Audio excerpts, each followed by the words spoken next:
Hello, everybody, and thank you for joining us at your Business Breakthrough Radio Show. We are here to inspire you to take your business to the next level.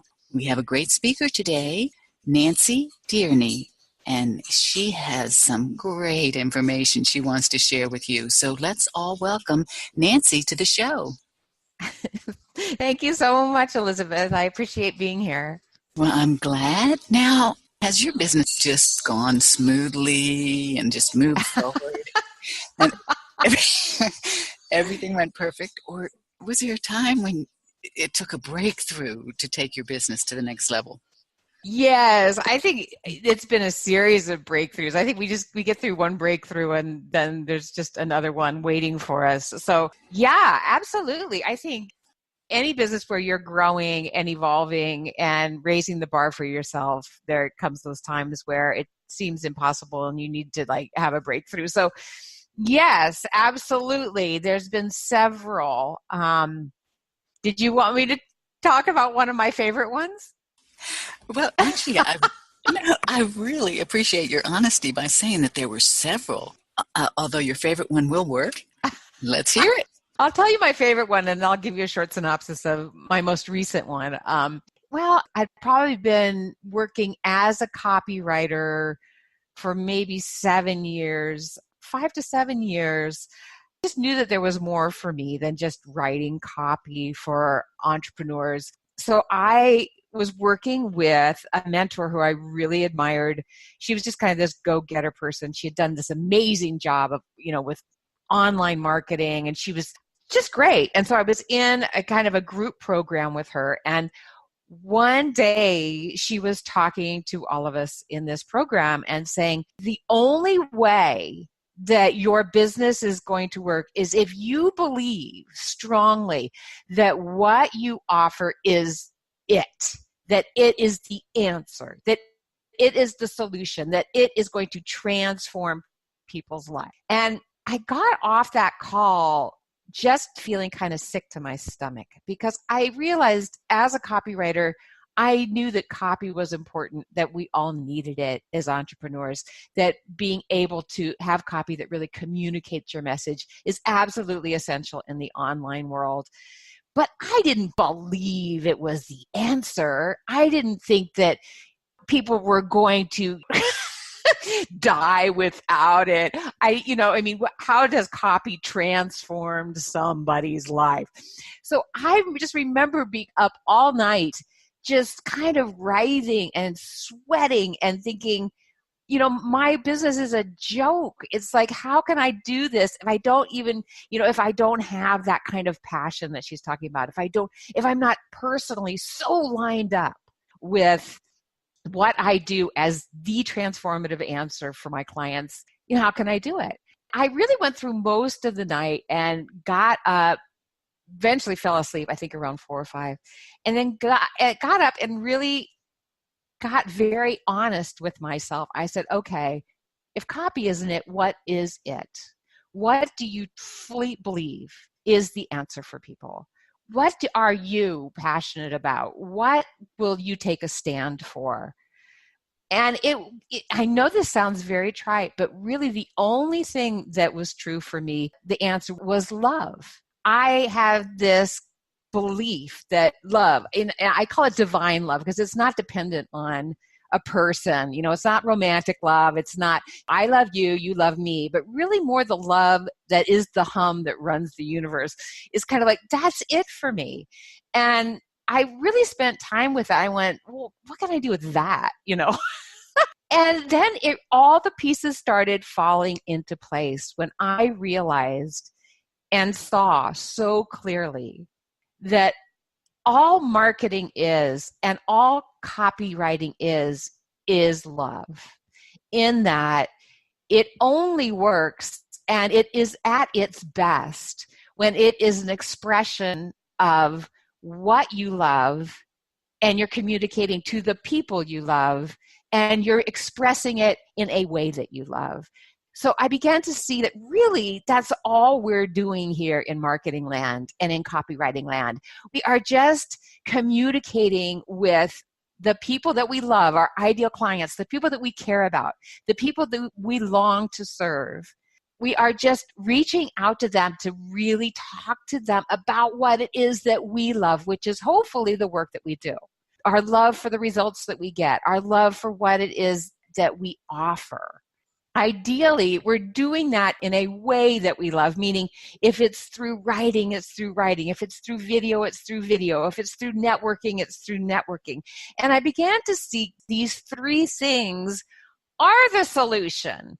It's like, and none of it works really without it. It really was a breakthrough for me because I began seeing this work of copywriting and teaching others how to communicate what it is they do in a totally different light. And that was the light of love.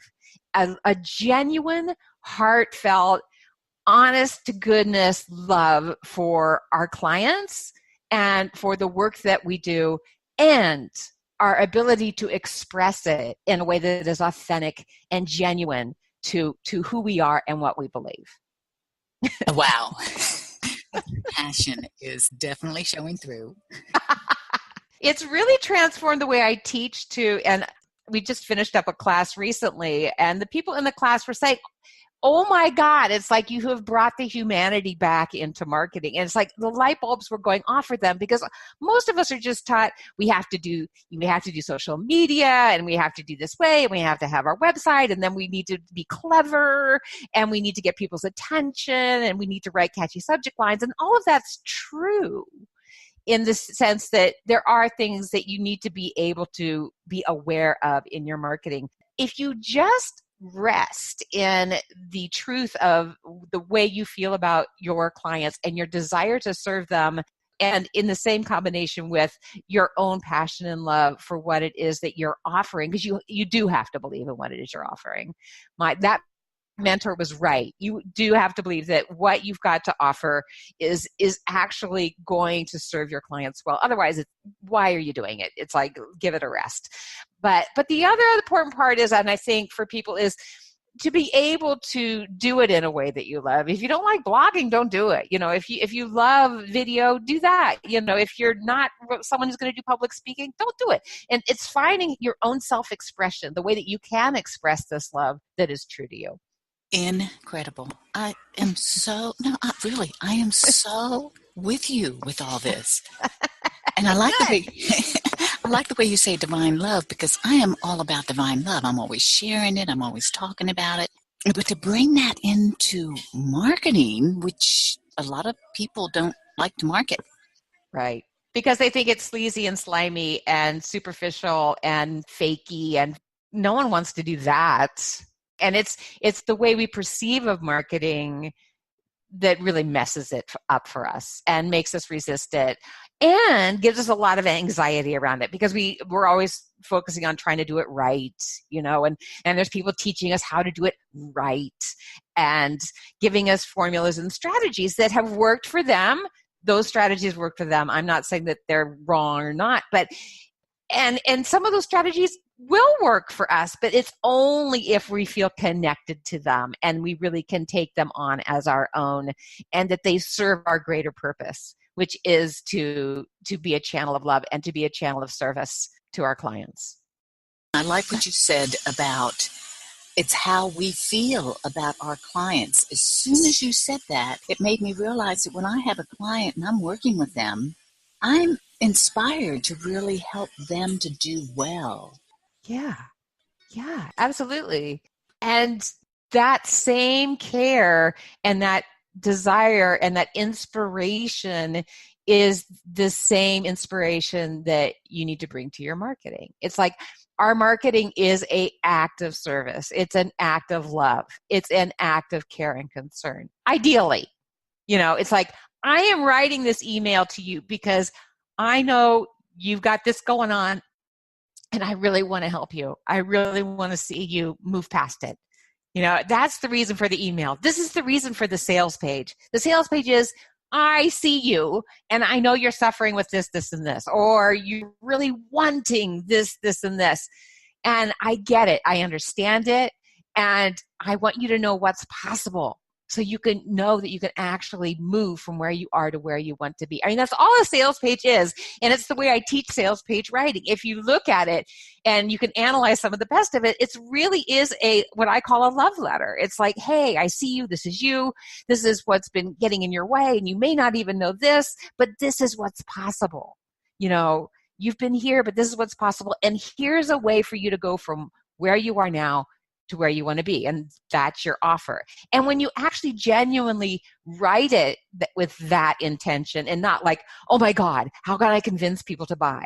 How can I write this copy in a way that will make them, keep reading and make them, believe me and make them, pay $25,000 for it, There are those strategies in copywriting, which is what really copywriting comes from advertising, and that's what it's all about. It's like, how do we convince people or trick them or get them so captivated that they want to buy this thing? And that is all valid. It's all completely valid, and those strategies can work in the service of love as well. It's not, we don't throw the baby out with the bathwater, but I think it all is vapid and overwhelming and icky, superficial, sleazy, slimy, unless we have the heart of what's going on here, the heart of our communication being this desire to serve truly. And this is what our offer is about. And this is why we're writing this sales page. I think you nailed it when you said your sales page is a love letter. Yeah. As soon as you said that, I was so there, because when I write a love letter, I'm putting in that passion and the feelings and the emotions. Yes. And whoever thought of creating a sales page as a love letter? You? Well, actually, I teach a course called The Love Letter, and it's about how you take that whole concept and you put it almost into anything. You can apply it to your emails. You can apply it to your sales page. You can apply that intention that you're talking about. It's like if you're going to write something to somebody that you care about, that you love, and because you know there's something that they're struggling with and you understand it and you know that there's a way through it, that's going to be a totally different letter than, how do I get you to buy this? I am so there. Really. Yeah. I've tried writing sales letters and, kind of dry. Yeah. Kind of, it doesn't have any feeling in it. Yeah. Although trying to get... Or kind of hypey feeling. I mean, sometimes you can tell people are just turning on the hype. I mean, not in... or even turning on the cleverness, which is fine. I don't want to judge any of this. It's like, if it works for you and it's you, fantastic. I have seen some brilliant copy that obviously comes from a very connected place because it's so crazy creative. But I'm just saying that for me, it's like the breakthrough that I needed and the way that I need to reframe what it is that I do in my business and what I teach others. It has to be this, because this is what I believe. And this is the only thing that makes sense to me. It just is the only thing that I care to promote, which is the communication of love and care and concern and service, and teaching people how to write and communicate that in a way that really works for them and is true to them. Listening to you speak, I'm seeing balloons falling from the ceiling. I'm seeing graffiti being popped out of those little thingies. Really, because of the way you're saying it, I can hear it in your voice. And by incorporating that into a sales page or any other sort of copyright, I can easily see how it would be very convertible. Yes, very convertible. And very, we're really going for connection here through words. Because the thing that I'm fascinated with is, both as a writer and a reader and an artist, because I'm also a musician, is that thing that happens when I can read something that you wrote or somebody else wrote, or I can listen to a song, or I can go see a piece of theater and something happens inside of me. It's like I feel something, or I get excited, or something shifts. And what is that, Elizabeth? What is that magic? If you think about it, it's magical, because they're just words on the page, right? And it's like, I may not have even met you, but I can read something and have a visceral reaction. And to me, that is the essence of connection. And that's what happens when you communicate or create anything with this kind of intention and with this kind of energy, ideally. Not for everybody. There's going to be some people that won't feel that connection.